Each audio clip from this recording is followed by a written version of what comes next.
A few years ago, my parents invited me to Chile to visit them in October because I could not guarantee I'd get enough time off for Christmas. I hadn't seen them in person since before the pandemic, so I got on a plane and made my way to Santiago.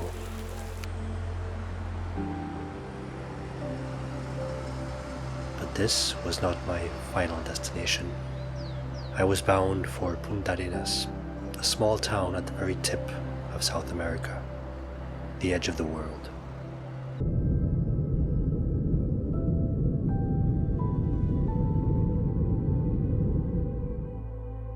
Perhaps the most accurate description of the surrounding region of Magallanes is a phrase I saw in a local tourism office: romantically hostile.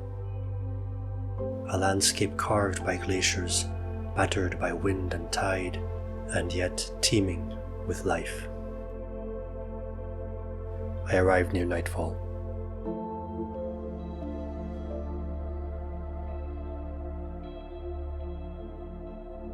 Beyond the road, the vast Patagonian wilderness was obscured by darkness. As we flew into the night, I wondered what sights and sounds awaited me here at the edge of the world.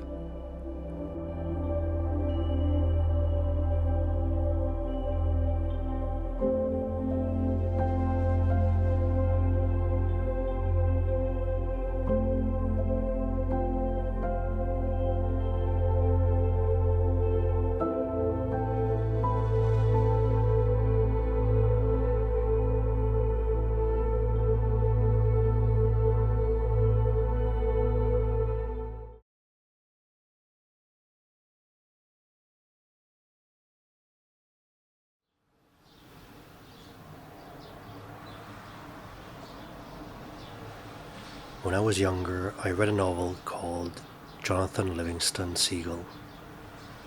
It's about a young seabird who sees flying not as a means to an end, but as an end in itself.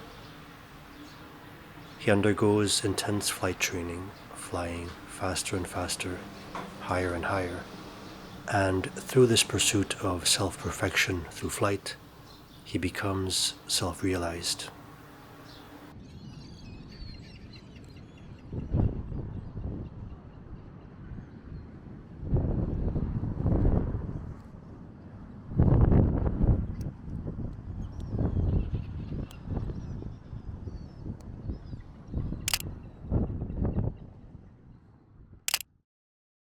There was a quote in that book that resonated with me throughout the years. He was not bone and feather, but a perfect idea of freedom and flight, limited by nothing at all. Ever since I got into photography, I was always looking for shots that would do this quote justice. I coveted that freedom. If I were to misquote a certain eccentric German filmmaker, there is an inexplicable magic to photography. Seemingly empty moments have a strange, secret beauty. Sometimes images themselves develop their own life, their own mysterious allure.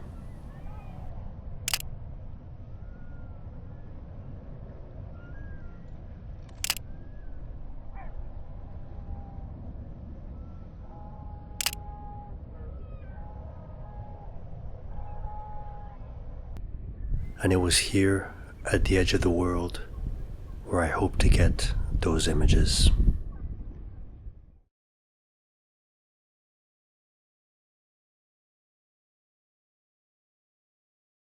I signed up for a tour to Isla Magdalena, a penguin sanctuary just east of Punta Arenas.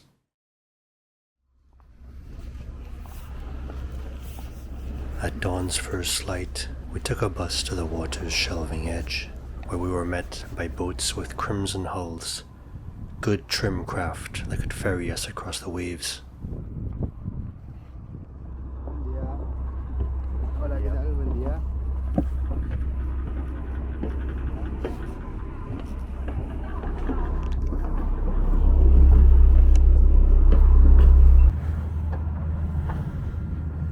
night we went, scudding over the seas brought back, churning the water white with stroke on stroke. East across the channel, a few scattered islands rose up side by side. Isla Marta, Magdalena, Contramaestre too. Among these was a land where feathered and featherless bipeds coexist, the penguin sanctuary. Our first stop was Isla Marta, a breeding ground for sea lions.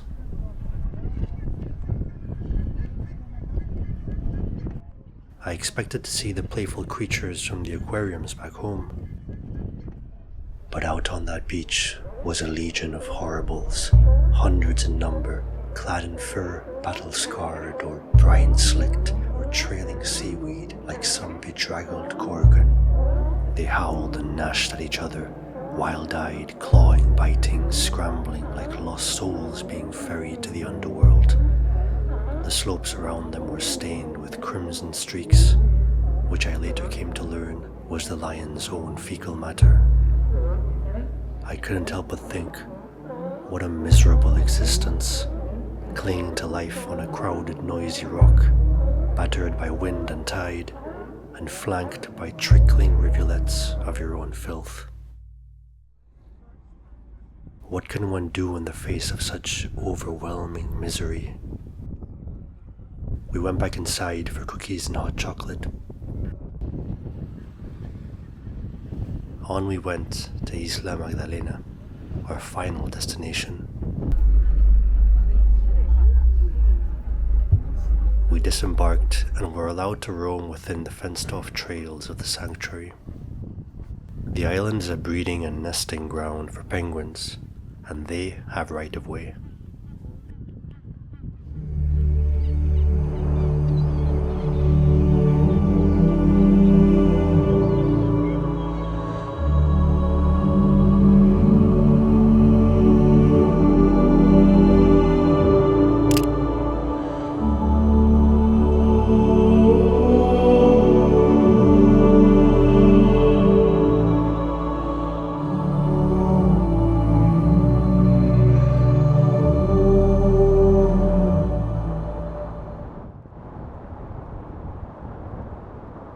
As we climbed higher and closer to the penguins, I couldn't help but see emotions reflected in them.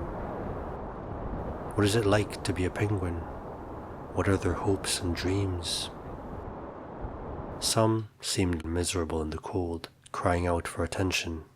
The penguins don't sing, they screech in pain.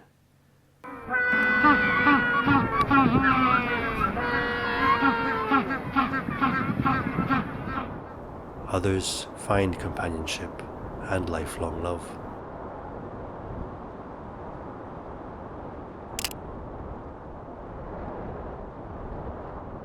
We reached the highest point of the island, and I was struck by the barrenness of the land below us. Maybe it's necessary to have a hostile landscape to appreciate the rare moments of beauty. To appreciate the warmth, we must first be cold, and I was very cold. But looking back at my time here, I think I finally found those images I was looking for.